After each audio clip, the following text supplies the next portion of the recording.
stepping up Wamala. Now waving a finish line by binder, stepping up. What ya? That's what the God think that she say.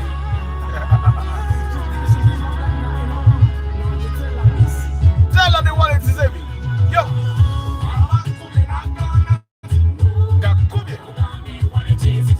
Wasaba hari ya tota flow. Ugambe wallet is it over. Ugambe wallet is it over. Wallet is it over.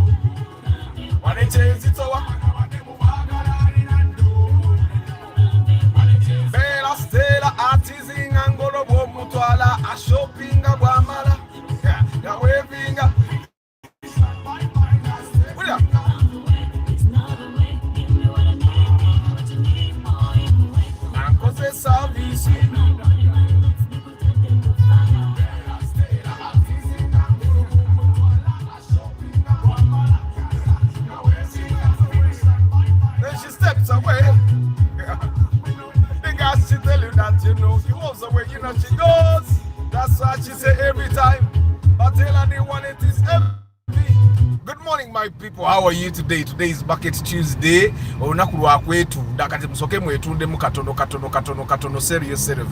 Mwetunde mukatonde mwetonda temwetunda bidibidi na mwetunde wano. Market yourselves. I hope you guys are doing well today. It looks like it's going to be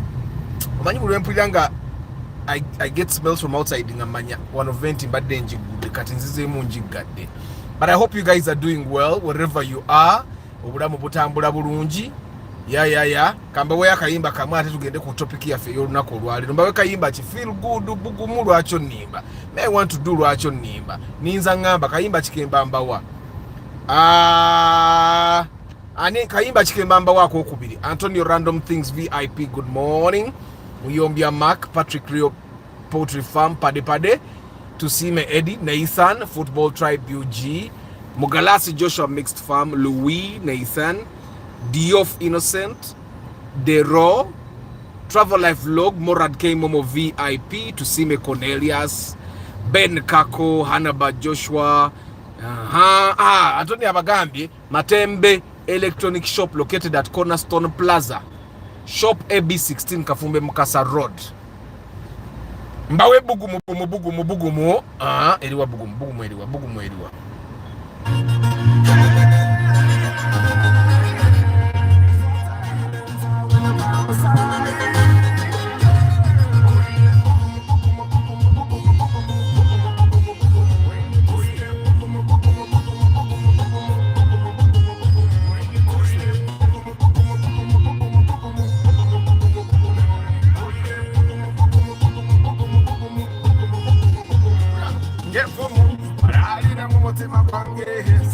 You make my life easy.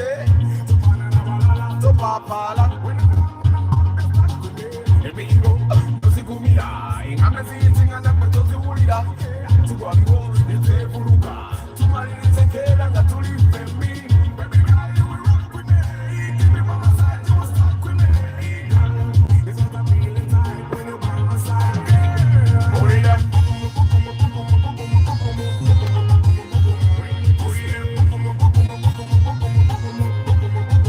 yes, bugumu wagwanga tukuba lwacho nimba. Dedication to for the love of cars people's party.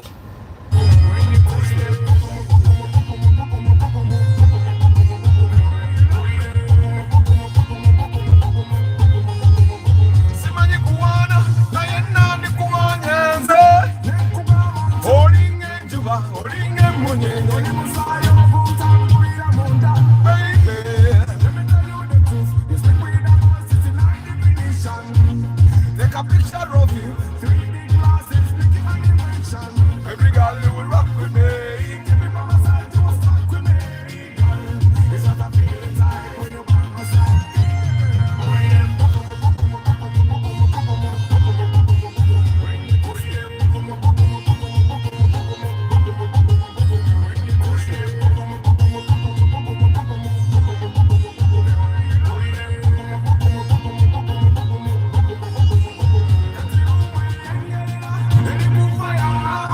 ashes, ashes, run them down. Burn them, burn them, burn them, burn them down. You're my number one.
She want me. She want me. But I tell her, what is that? Yes, I tell her. Ration nimbo, nimbo, nimbo, nimbo, ninza. Ration nimbo, nimbo, nimbo, nimba, ninza. Ration nimba, nimbo, nimba, nimbo, ninza. Ration nimba, nimbo, nimba, nimbo, ninza.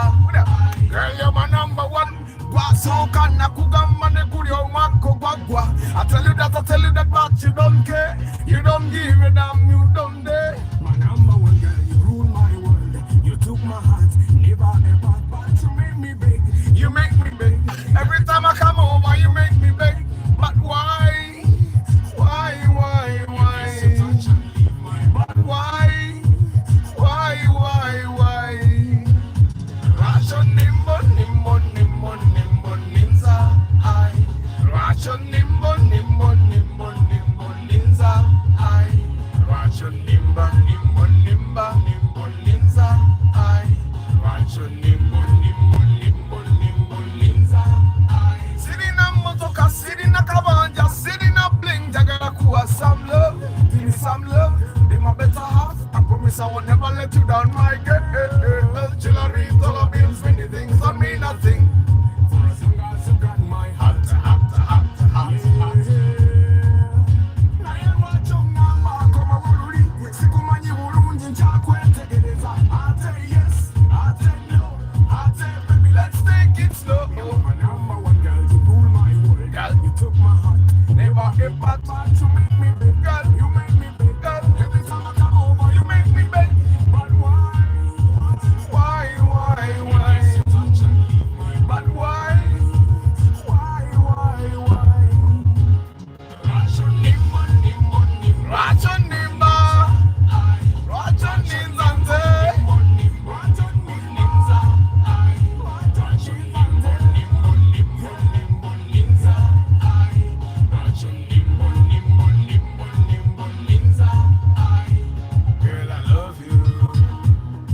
You never ever take what I say. I need you.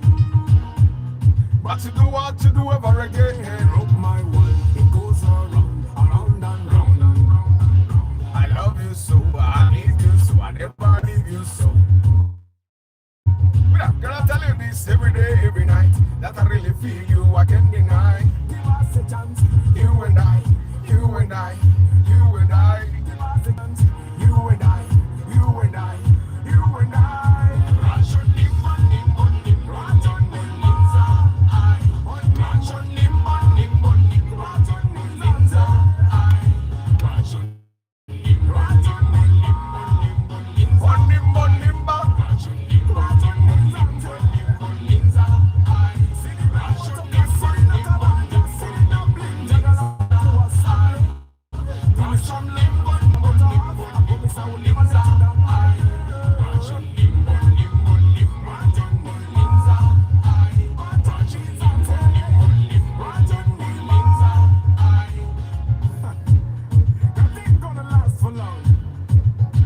Time does not wait.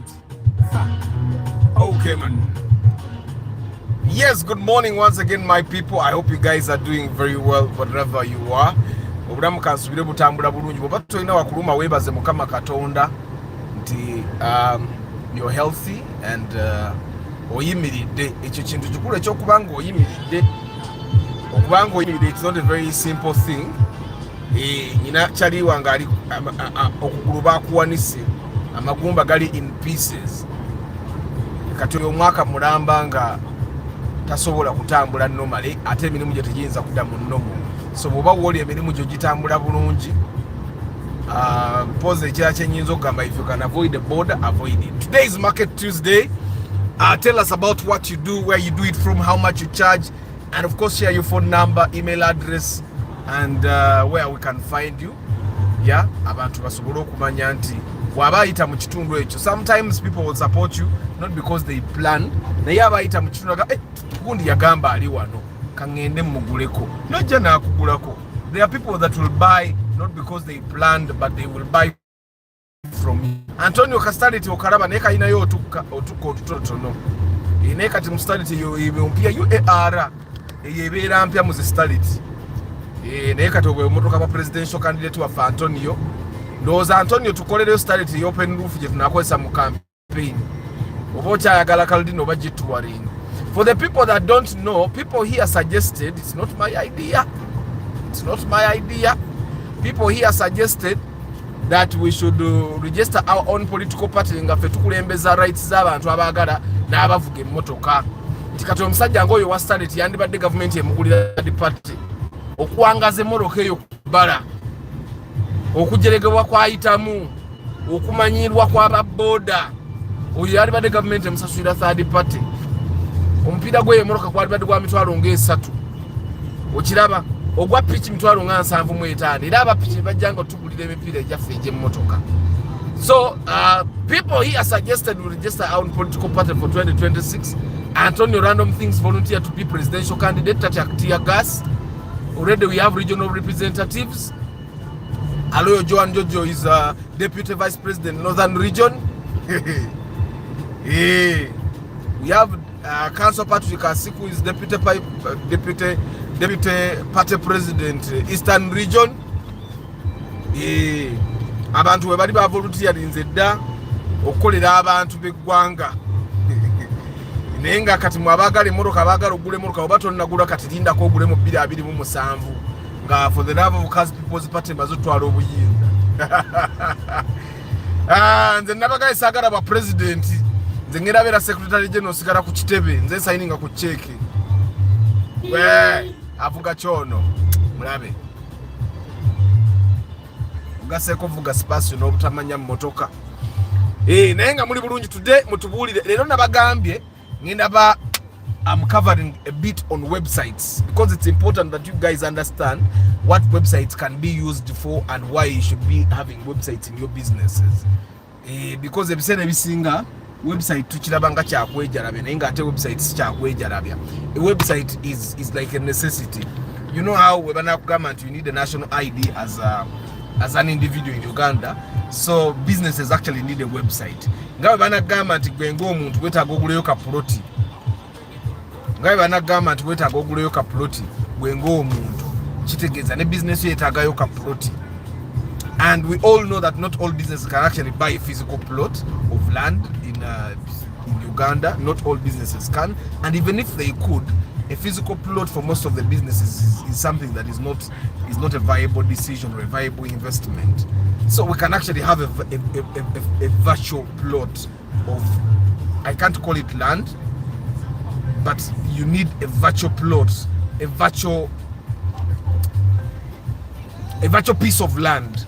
And every person and every business that has a website of their own, they actually own a piece of the internet at the time that they're still paying rent. You don't actually own, but you rent a piece of land, and this is a place where you can control whatever is saved there, whatever is posted there. So I recommend that all businesses have websites, and that's something I'm talking about today. That's something that I want to talk about today, so that all of you guys that ideally need websites, you know when to actually start buying yourself a website or getting your business a website. So let me just get your input here.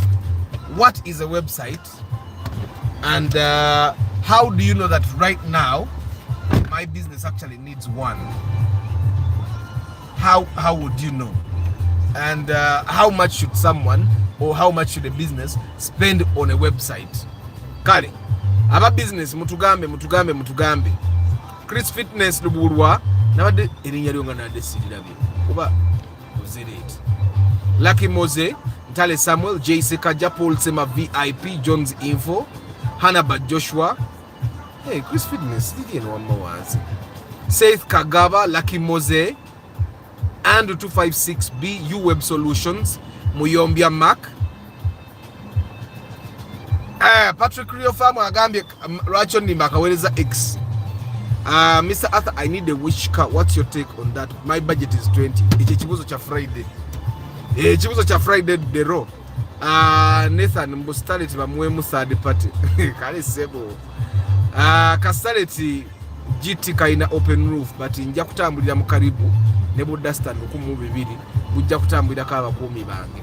By the way, wali badengo biranga ono president wa Burkina Faso.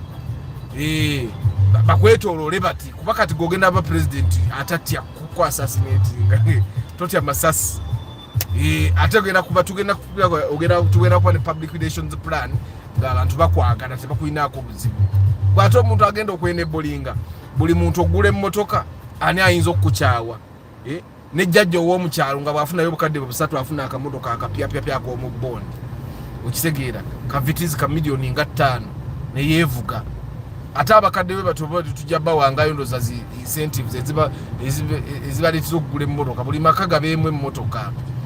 Rainier for the love of Cause People's Party egenda kuba y'amaanyi nnyo. Egenda kuba y'amaanyi nnyo. Tugenda kuleeta omuyago gwaffe. Weevu. Atajidde ku party ya ku kadi ya for the love of Cause People's Party. Tayitawo. Bwe bajja okumanya amaanyi ag'enkyukakyuka. Lemo tuyinza okwogera ebintu bino nga tuli wano muba muli awo ng'ate tebampise for the love of Cause People's Party. Naye mwe temutya. Tuli kumulamwa for the love of Cause People's Party. For the love of Cause People's Party tulwanira eddembe ly'abantu abaagala emmotoka, abantu abavuga emmotoka. Buli muntu agenda kubanga buli mwana mulaba nga balese new curriculum, buli mwana alina okuyiga basic mechanics, vehicle mechanics mu ssomero. Ajenga kandi katebamukubako. Twahawalakira good morning guys, mutubulire business zammwe wajje ziri tu marketing abantu basobole okujja okukola ki, basobole okujja okutuwagira ekyo nakyo tubenga tukimaze. Okitegeera leero lwakubiri luba lwa marketing, temubuuza bibuuzo bya mmotoka, mubuuze ebibuuzo bya marketing. Mbabuuzizza website kyeki, business kyezeetaga website era zirina kuspendinga sente mmeka. So let's just engage there. I want to see what you guys know about websites and what websites are used for. Good morning, Mr. Arthur and car lovers. I'll be very happy to work with in the same office with the spokesperson, Mr. JK. Auntie, nali nsoma journalism. JK tanaba kulondawo kifo kya nkalakalira. Alabika JK muyinza okusanga yagala bere ba investor abateekamu sente nga teri amanyi. Mugonomulako ogufugwa Minister of IT. Mugonomulako ogufugwa Minister of IT ngati yavuddewa oba infrastructure ngeri gya engineer, Minister of Works. Fe tugenda kwera ministers zonna tugenda kuzeera tuteekamu ba minister baffe. Mr. Antonio the President, good morning sir. Oyo atandise n'okuyita Mr. Antonio gwamanyi kyolimpa ogenda kulya obukulembeze bw'eggwanga. Kati aba boda baluma boda ezo tugenda zifuula nga za bbeeyi nnyo nga boda empya miliyoni 7.5. Pade kanjinoonye comment kanjinoonye. Lwaki onnimba njiweereza X nakalabi Arthur, your music is good. It is far better than many trading songs of the present and recent years. You had just to market them. Andrew, music yoyo. Naye temufaayo ngenda bakolerayo ennyimba. Nabaga nyinayo ennyimba 2 eziri mu studio already. Eza for the love of cars.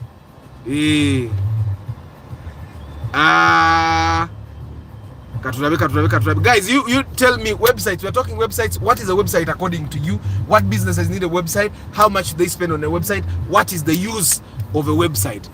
Sereko Starch, we have lawyers here for the love of cars. So Totia, they will be their guide. By the way, yesterday njagala okwebaza Council Patrick Asiku. Council Patrick Asiku gives very good counsel. Era abantu abali mu Eastern Region nze kamukubira akarangwa de bonga boti bakizwa kwekubira bulango. Omuntu ali mu Eastern Region naddala Uganda district yawo Jinja awo waliwo lawyer wa for the love of cars. Tobeera awo emirimu ne gigana okutambula bakozeeko akayumba nga council wali wa for the love of cars. Anthony agambye njagala kubeera nga Jose Mujika. Yani woyo Jose Mujika. Naye aba red top webajja most of you won't stay. Aba basajja bankubira mu kisenyi nga twekalakasa. Aba red top for the love of cars people's party kigera kuba kibiina kyadembe naye tugenda kuba tu district kati bana abayisa bati abakola line ey'okubiri ekipapula kya million 3 waliwo abayita ku bitaala abo express penalty ekipapula kiba kya million 1 bwowakanamu emmotoka nga tukipanga kugenda mu kooti omusango bigukusinga osasula million nga 7 kitundu kuyita ku bitaala tugenda bane discipline mu nsi yaffe naddala ku bantu abavuga emmoroka omuntu bw'oba n'ogula emmoroka nga you want subsidy tutwagala tulaba okula mulimu kitulabe ddala emmoroka onoogisobola oba weetaaga gavumenti ekuwa omulimu. Pada abagambye Patrick Rio Poultry Farm aina local chicken, one day chicks and fertilized eggs. Abagala okulunda enkoko. Pade oba wani advice kununda enkoko nalunda kenkolo nezinkola kemikolo. Natandika n'enkoko 5 ngenda okutuka okutunanganyira mu 18 ne bado kabajja badondolanze bannange. Enkoko sizisobola nze okujjako ngo wa advice. Ronald Muchwa VIP, good morning. Today is Market Tuesday, guys. I need you guys to tell me what you know about websites. What are websites? What's their use? Which businesses should have websites? And how much they be spending on websites? That's our discussion today. Totia, there is no wrong answer. We must about digital marketing. Bagamba, there is no wrong answer as long as you can defend it. Single customer goes over to answer. So tell us about websites. So you get a mass on a discussion here.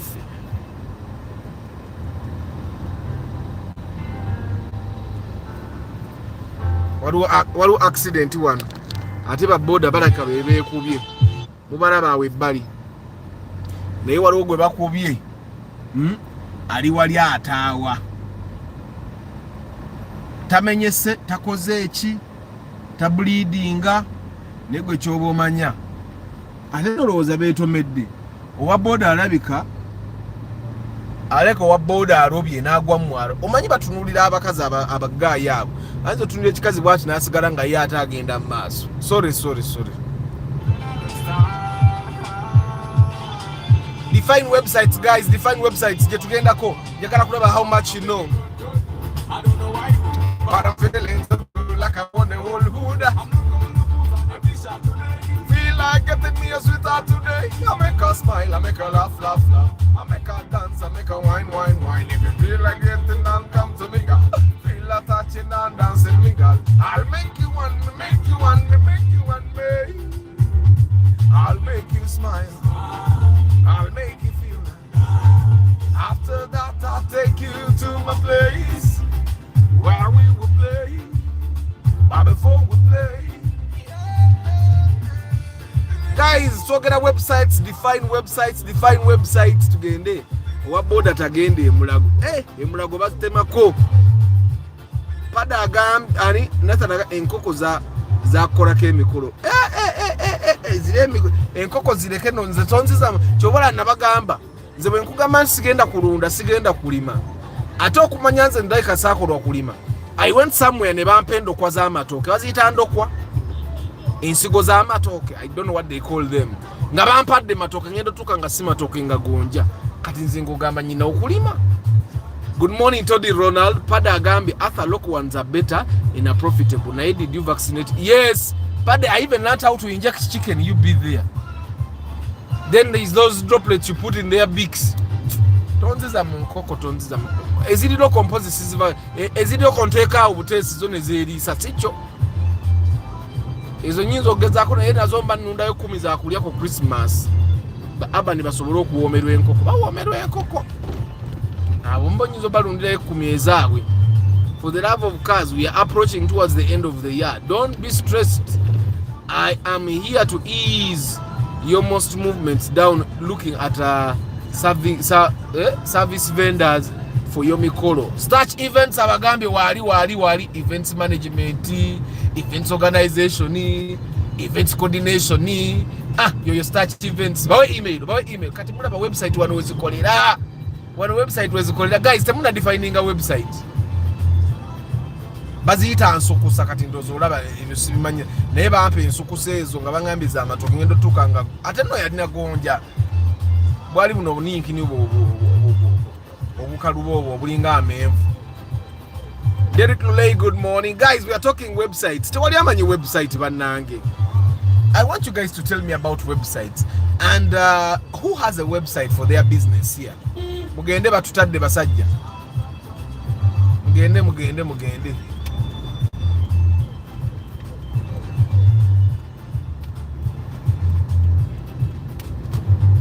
Abantu amuga Subaru basivugako mumanya kambalage mumulabye oyo Subaru agivugako linnya nango wa Toyota muyitako eno lero nga alikange wanaabayo kajjamu. Yeah, so we are talking websites, guys. Define websites, tell us the use of websites, which businesses need websites, and how much should be the investment in websites. It's important that we understand, because where the world is going, tujja kwesanga nga a business that doesn't have a website literally has no future in the world. So what are websites, guys? And ani ali akozesa ku websites for their business, and are they useful? Anyone looking for sound system for events, I'm here. Dino Sounds, located in Namaganda, at Namaganda Plaza. Namaganda Plaza, which shop? And what's your phone number? Dino Sounds. Mumuli the Dino Sounds. Starch in those orabe katatanso funa collaborator one. Uli mulaini na ila yaba kapere. Baba yingira munga bwe bagala. So guys, we are talking websites. Tedi ama nyintandike. Nathan, thank you very much. Agambi, a website is like a page that can be accessed on the internet, like Google. A website is like a page that can be accessed on the internet.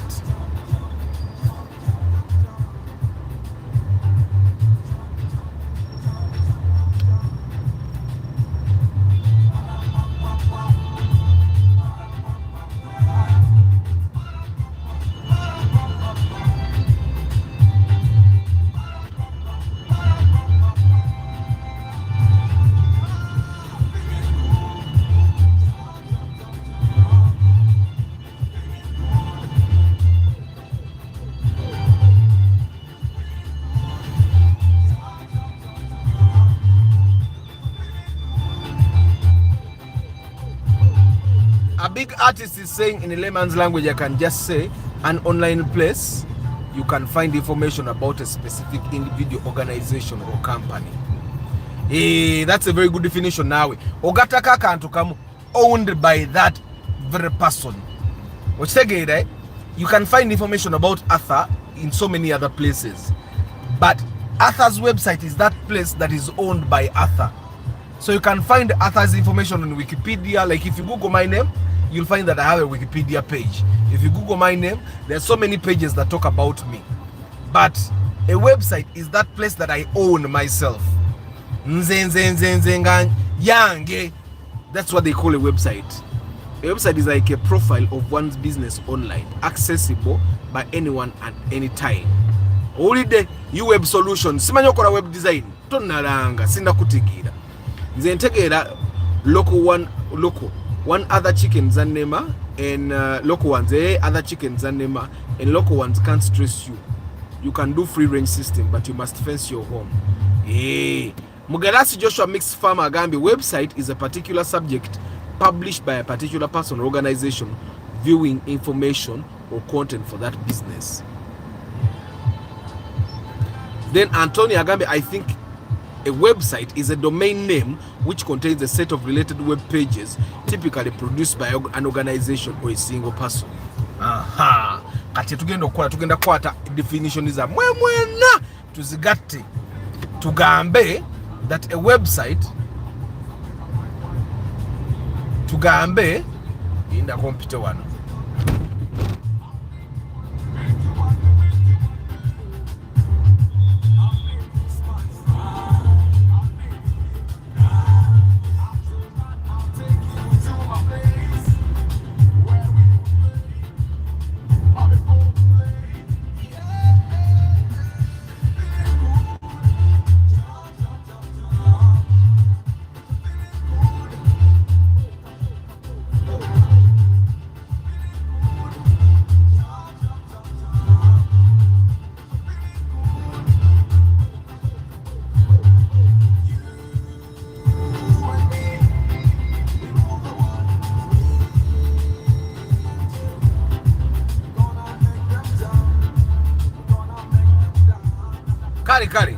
Kari, a website, mwena you guys have interconnected pages accessible on the internet. Yes, like Mose.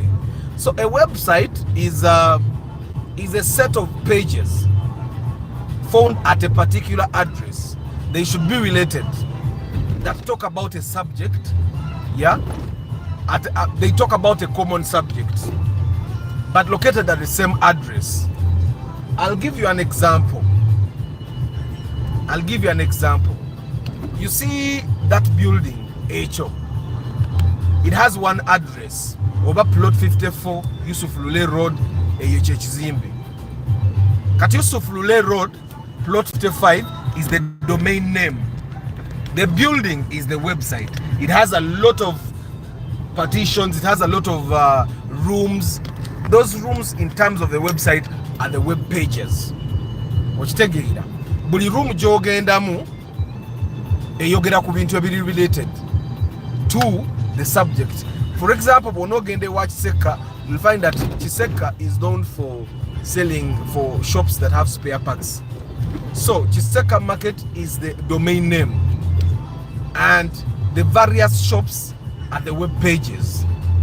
So for example, if you needed a website for Mugalasi Joshua Mixed Farm, you'd have to buy a domain name, and the domain name is the address, the plot number. So the domain name will be Mugalasi Joshua Mixed Farm, for example, .com or .org. Kat website here for the love of cars, for the love of cars.org.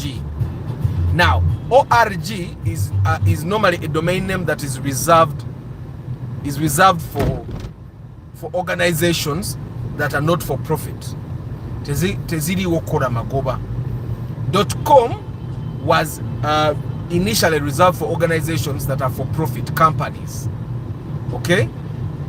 .info was reserved for websites that provide information, just information.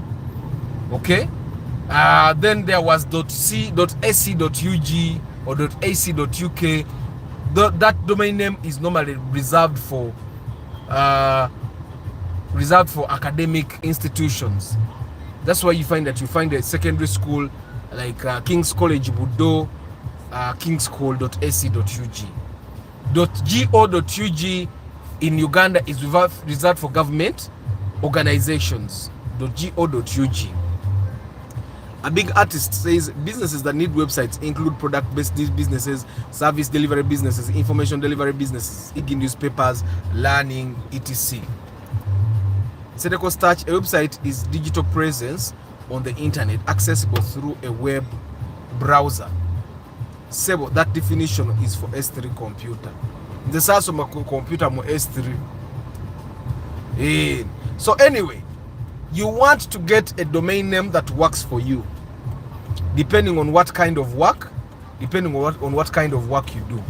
So a big artist has said literally every business, because all our businesses, you either provide products or services, right? So if you provide products, you need a website.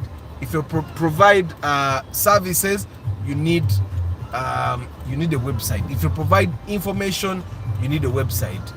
If you're just an organization, still you need a website. Which take it. So literally every business needs a website. Which take it. Uganda wange. And then someone would ask what size of businesses need. Omuchina musajja naye baba yetadde mu kamotoka ka pink etakweka namu. Waliwo buvitizi bulina pink naye nga pink oyinza okulowooza silver. Kaliko pink bagikola nga pink terimu yadde okubuzaabuza kalina kuba ka mukazi. Hi Heath Moses. So we are talking websites. Now, every business, as long as you want it to be visible to people, it needs a website. And we are in this age of Gen Zs and millennials where people want to Google everything. People will Google everything. Martha Academy Nama Mukono, my business is small. Do I need a website? Yes, Martha. Your business is not actually small. I remember there is a time I went to make a presentation at, where was I?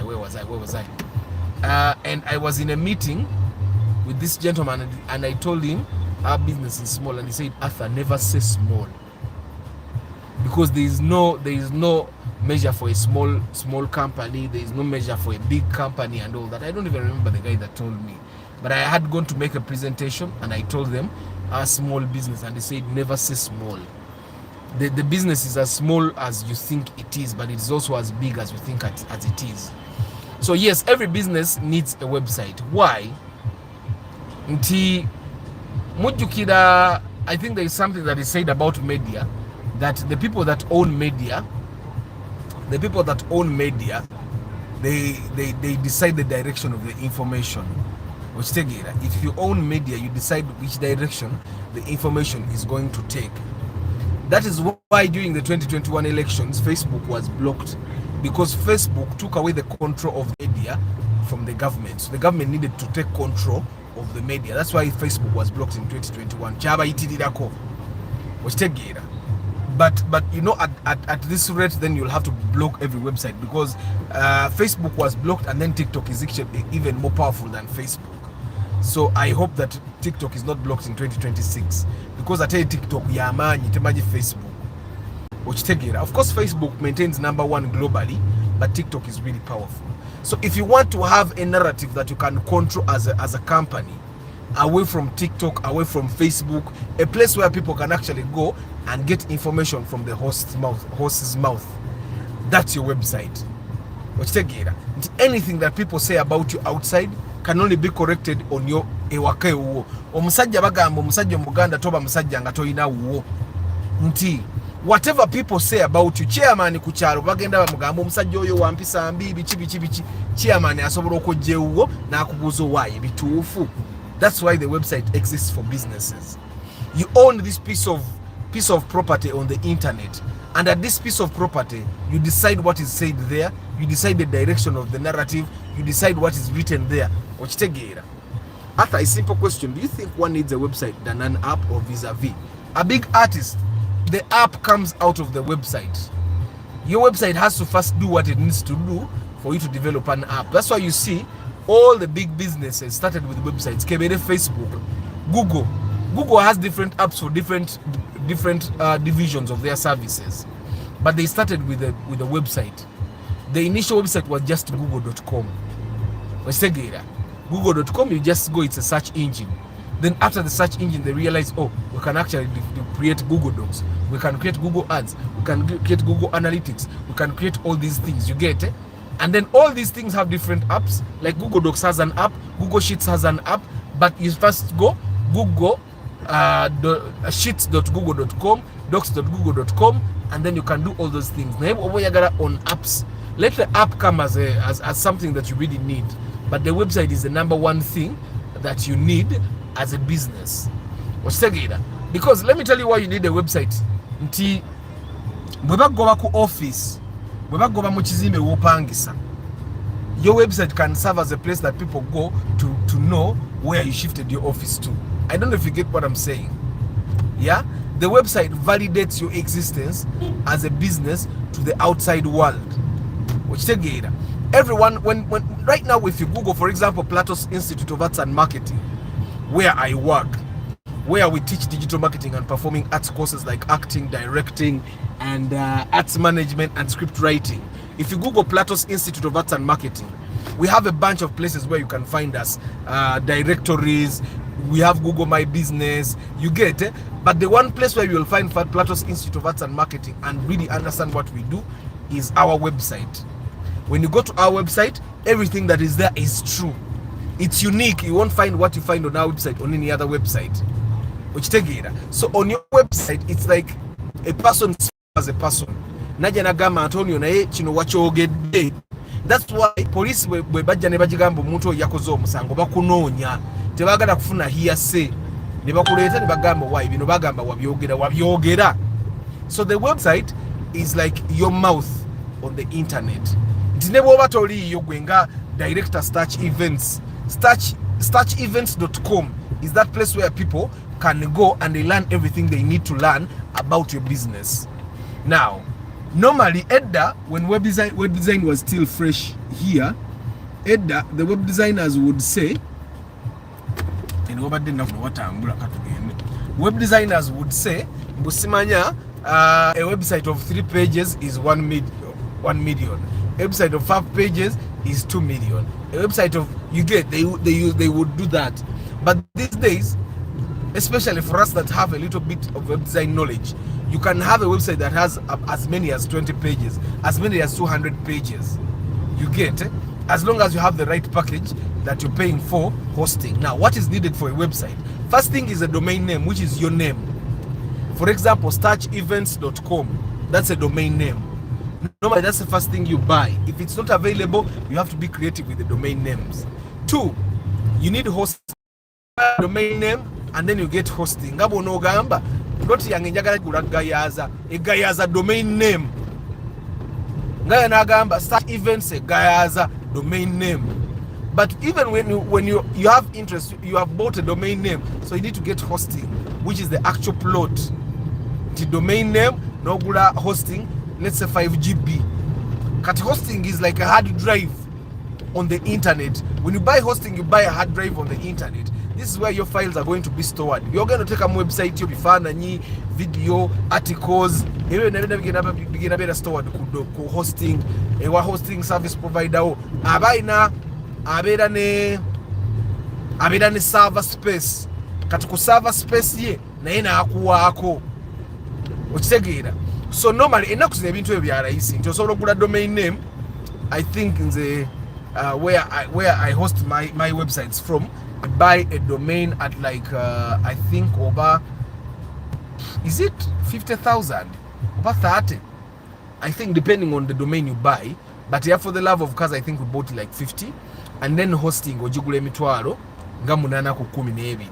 So newesanga nti you can buy a domain name and hosting at about 150,000 max. Okitegeera kati womala ogula domain name eyo, domain name hosting, kitegeza now you have a plot, but the website still doesn't exist. So you actually have to design bana ekitala kituko ekitutadde. So after you have bought a domain and hosting, you actually need to design the website. This is where now the web designers and developers come in handy. But you web solutions, nti womala ogula domain ne hosting, you have login information to your control panel. Ochega ngabo onogula plot yo ne bakuwa ekyapa. Na ye, you need an architect to actually design a house for you, and then you need an engineer to build the house for you, and then you need materials, broker, musenyu, cement. Kati broker, musenyu, cement for the website is the material, images, videos, text that you're going to ink, logo, colors that you're going to put in the website. The engineer and architect is the web designer. Which tegera. Cristiano Agambe is also a web designer. Market yourselves, guys. Lucky Mose apps versus websites compare. You cannot compare those two because those two do different things. It's recommended that you first get a website before you get an app. You get a website, study how it works, how people visit it, and then use it to develop an app that serves the purpose. Which tegera. Oza Mosanto, good morning. Luirika Isaac obula nnyo. Wires on the roadside in the city, it's not okay, but rural areas is okay. Okay. In simple context, every business needs an online presence. Using your Gen Z analogy, most of them use only visit website when the business socials have failed them. Exactly. But you need to have a website there. When socials, because socials cannot serve all purposes.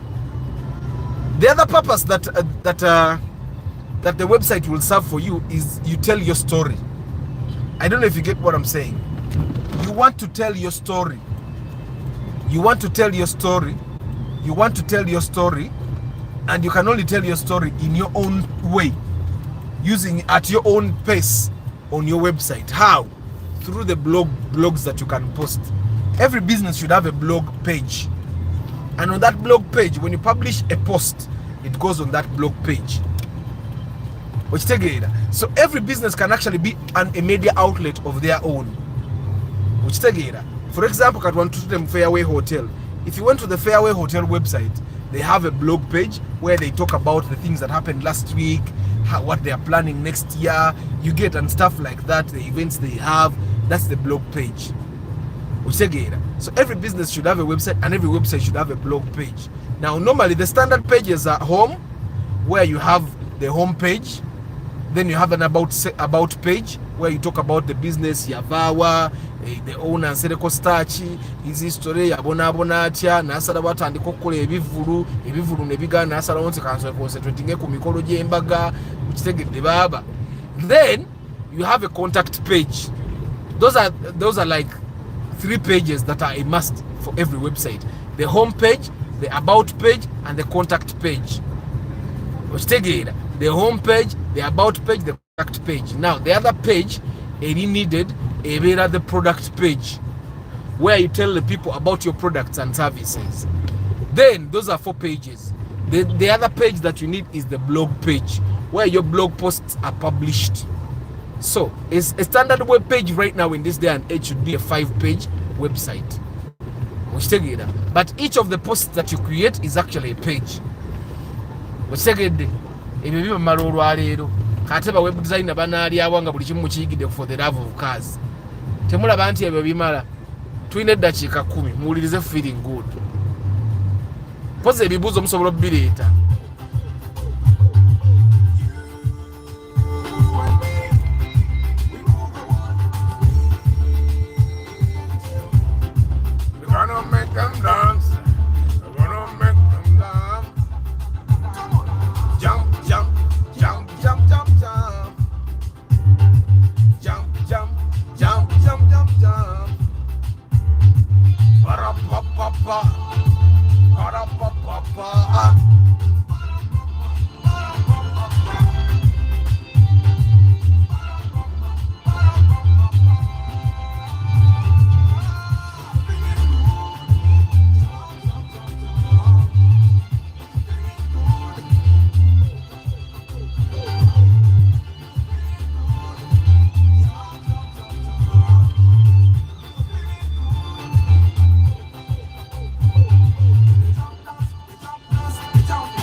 Websites. Questions about websites. Website, and websites are not very expensive nowadays. I've seen web designers that even design for 500,000 shillings. Which take it, right? Mwaye mitwala atano nogula ne domain name ne hosting. Now designing a website never live. And of course, the things that I've told you about the domain name and hosting, you pay annually. To mwaka kuno basasura 12 nibajid no sasura nezi designing. Next year you still pay 120. As a web design to ziddamu. You have management fees, so you know for someone to manage your website. But ideally, I would recommend that website management is something that you should make internal. That if you need to modify anything, you make it internal. Someone designs something that stays, and then for blog posts, you publish yourself. If you need to change pictures, you change yourself. If you redesign the logo, you change yourself and stuff like that. But I find that the website is one of the most useful piece of tech that every business needs.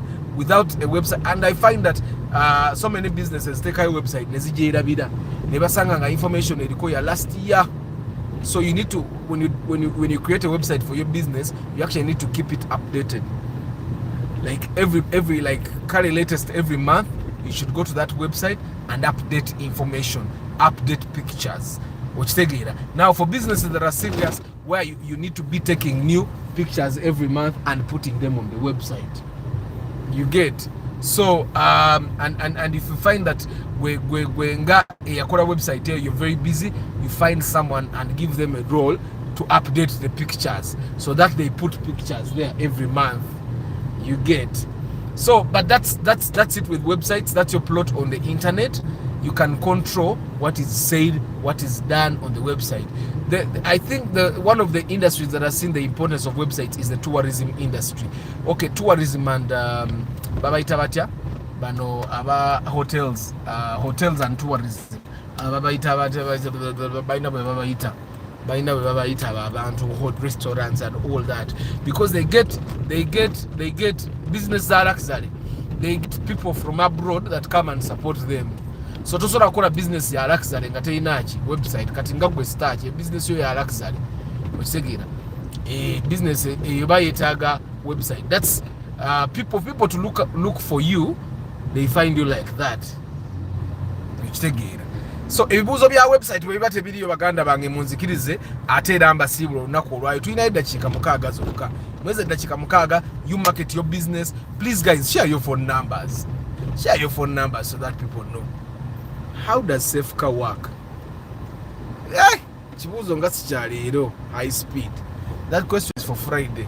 I'll answer those questions about cars on Friday, guys. Sabagambe story ya moroka gye twaguze kulo. Munnange moroka eyo yanguddeko bugwi. Njaji bagamba story tomorrow. Yesterday, guys, we bought a newer SI 2011 model from the bond at 39 million shillings. Yeah? So I'm going to be telling you the story tomorrow. Mbadde njirabidde nojirabira munange yanguddeko bugwi ne ku office n'entolokayo butolosi nafulumye nga tebamanyi nti ngenzi. And the good thing is emmotoka za bondi ezo muzirabo omuntu waba alina budget entuufu tetulwawo nnyo tunoonya omulimu guba gwa kunoonya mmoloka nnungi, which is exactly what happened. I'll tell you the story tomorrow. And you guys will be surprised into Noah ezitali SI je ezitali nga zitaka akantu SI. Kale guys, tulina dakiika meka? Tulina dakiika 4 tusiibule olunaku olwaleero officially.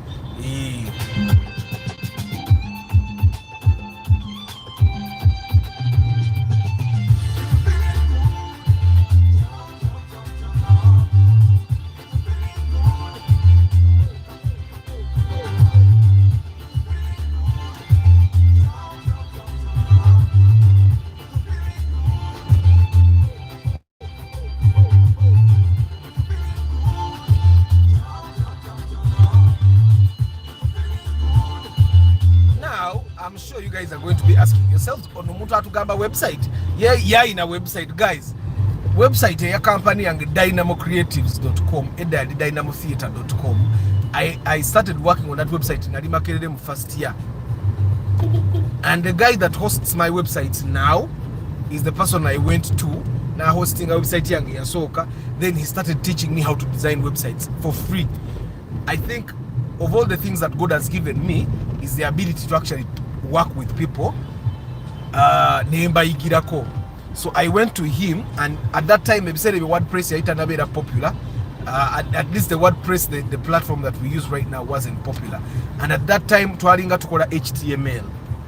You actually have to know how to code a little bit. Of course nali simanyi no codinga, but at that time HTML was something.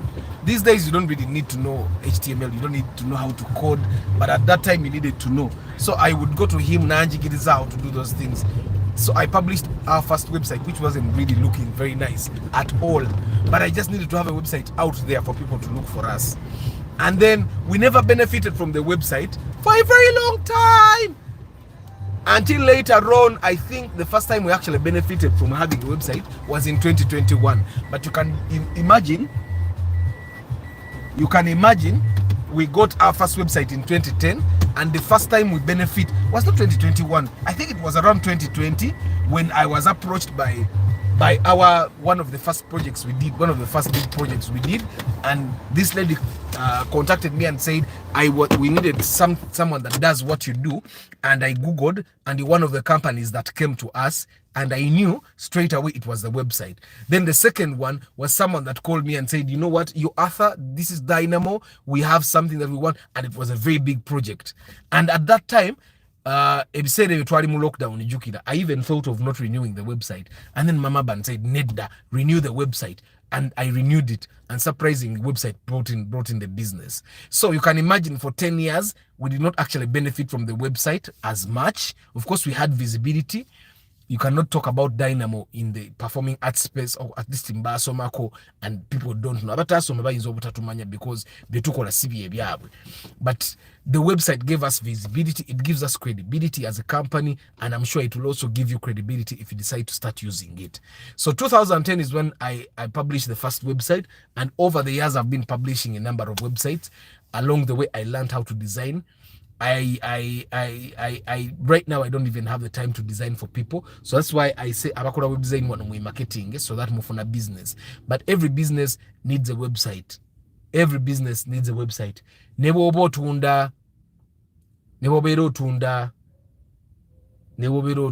SPK driving school, you need a website. You need a website. Arthur Kati, you're going to consume all my time. Rest when I'm back, cause you need more than you know. Okay, hospitality. Yes, it's over hospitality business. Question here: why don't we create an app for the love of cars Uganda? Don't worry about the cost. I'm an app guru. Paldash, you come to me to Ogede. High speed Omeja Moses, good morning guys. Kamba Sibuli Mugalash GS Ginonyeko, it's full option. Yes, Tezidabika Antono nyo. Yes, Tezidabika. I actually saw a Harrier, I think 2015 GS is like bigger than SI, which take it, but they are very few. Malema Eric, good morning. WAMV Tech. Kale kamba sibule bantu ba nkansubire mufunyemu onako lwalirunze mfunyemu ni mudu yange uplifted. Antonio Random Things VIP, Muyombia Mark, Patrick Rio Farm, Pade Tusime Eddie, Nathan, Football Tribe UG, Nathan, Galasi Joshua Mix Farm, Louis, Diof Innocent, Dero, Travel Live Vlog, Morad K Momo, Tusime Cornelius. Guys, in pre-purchase inspection, marketing. If you're going to buy a car and you need some guidance, getting the right car, I'm your guardian angel. I come with a mechanic, and together we make sure that you get the best car at your budget. You get the best car at your budget. Pre-purchase inspection zote tuzukole dekati emiaka tugenda mwesa tu na tukola pre-purchase inspection. Our track record is clear. We make sure that your money gets you something that is really nice. Ben Kako, Hanaba Joshua, John's Info, J Seka, Japol Sema VIP, Ntale Samuel, Lucky Mose, Seth Kagaba, UWeb Solutions, Andrew 256B, Muyombia Mark, Nathan, Bernard Za, Twa Hawarakida, Nsereko Starch, Lucky Mose, Ronald Muchwa VIP, Toddy Ronald, Derek Lule, Dero, a big artist,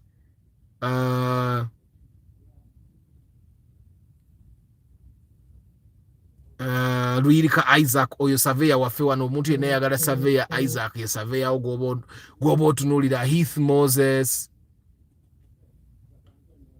the Pal Dash, Questiono 3, High Speed Isoba Ivan, Omeja Moses, Omni Wandiambi, Aloyo Joan Jojo, and Malema Eric and WAMV Technology. David Jack to Musime, Namu Abali Mokamori, I don't take it for granted. Timweda with a pre-purchase inspection, very affordable, 450,000, covers one day in the Kampala Central Business District. I come with the mechanic. That money covers my time, the mechanic's time, and the fuel to move us around in the options. I normally tell you guys, tola ba moroke mubidi, labe moroka anganya olonde kwezo. Ochitegira. Then also tracker wezidi, tracking devices wezidi. Emitwalo asatu mu 5 na 4 mu 5 eyana mu 5 ojukubako no ulira bali mu muruka bye bakugeya okitegeera. May God bless you guys. I'll see you tomorrow ngamba boya story ya Noah yeggulu. Ciao.